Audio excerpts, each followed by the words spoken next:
Hello guys, welcome to my channel. My name is Edwin. So today we'll be talking about 482 visa salary requirement increment in 2026.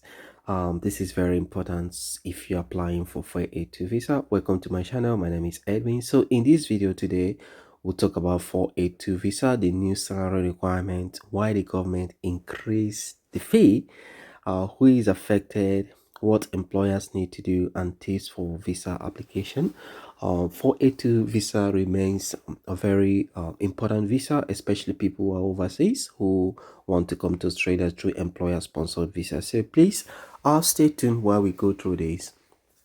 So the Australian government increased the minimum salary threshold for employer-sponsored visa.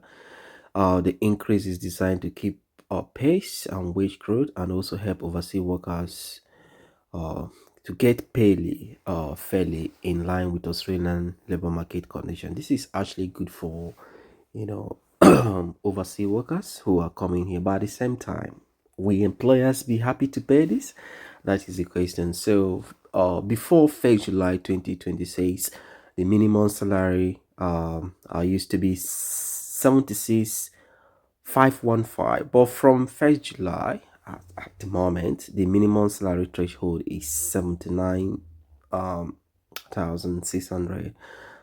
The difference is not that much, but the thing is, if you're a small business owner in regional areas and all that, will you be able to afford this to sponsor someone to come here?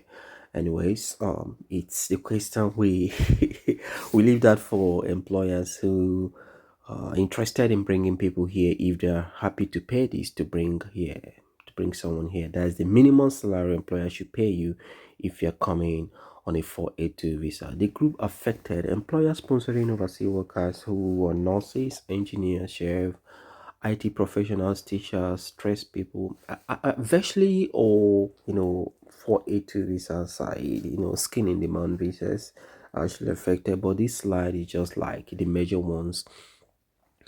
The question we ask ourselves: why did the government increase the threshold? First reason is to reflect wage growth, protect Australian workers, ensure overseas workers receive fair pay. You also want to reduce the risk of work exploitation. You are just employing people and paying them the good amount of salary. You also want to maintain integrity of the migration system. So these are the reasons the salary got increased, although it's not a major increase. Does this mean for a two visa? Not necessary. If your occupation is in demand and your employer is still willing to meet the salary requirement, definitely they will still employ you. The higher salary threshold may many affect jobs that were previously offered below the new minimum requirement.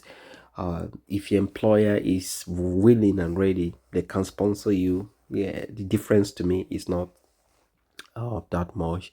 So tip for employers: you have to renew employment contract or update salary offers where necessary, or budget for increased labor cost.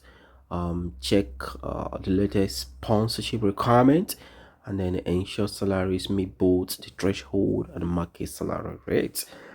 This is very important for employer because you want to ensure that whoever you're employing, your contract meets this requirement. This for applicants, still work visas who are coming here.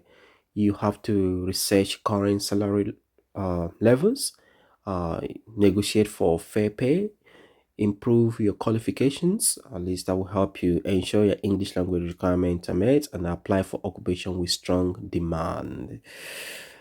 Can the 482 visa lead to permanent residence? Yes, the answer is yes. Many 482 visas may become eligible for permanent residence pathways, such as the employer nomination scheme, if they meet all eligibility requirements. Yes, that is the one it says. Yes, and then there's a transition one that if you stay on 482 visa after some time, then your employer can also nominate you for 180. So it's a good entry pathway of coming here. So the key takeaways in this video: remember, threshold increase from 1st July 2026. Employers must meet the updated salary requirement. The offered salary must also reflect the market salary rate. Where applicable, planning ahead can improve chances of lodging your application. Well, my final thought on this is just that Australia continues to need continuous demand workers across many industries.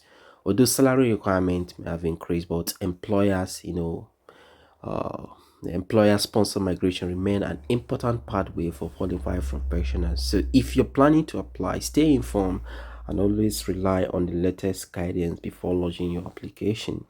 Guy, how does that sound? This is very interesting. So finally, if you love this video, please subscribe to my channel so that next time when I release a video, you are notified, and that way we keep growing the channel. So basically, for 482 visa holders, is a good news for you guys. The salary threshold has increased. Fantastic. But the question still remains, will employers be ready to pay for this to bring employers to come here and work?